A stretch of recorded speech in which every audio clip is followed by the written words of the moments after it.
Eder. Mac. Pallister. Clamorosa defiance venerdì sera al consueto spettacolo del Circus. Fallisce inaspettatamente il numero della sparizione del Sebastiano risentito, nonostante una minuziosa preparazione dell'esperimento con le solite mistificazioni, omissioni, ambiguità ed il grazioso intervento delle vallette di comodo che come sempre supportavano il Mandrake della Carnia e le sue contorsioni mentali. Il nostro eroe ha tentato il numero della sparizione dallo studio televisivo emettendo grugniti preparatori e sbuffi di indignazione con lodevole sprezzo del ridicolo.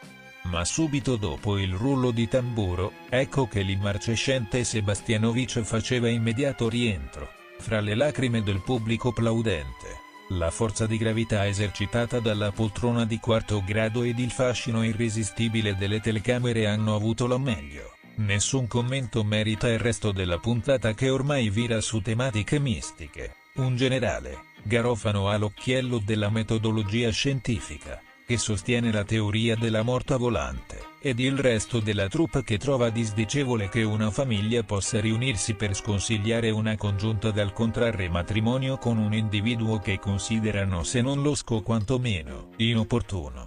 Si dà il caso che alla fine la sposa è cadavere. Ehi, non dimenticare di iscriverti a questo canale.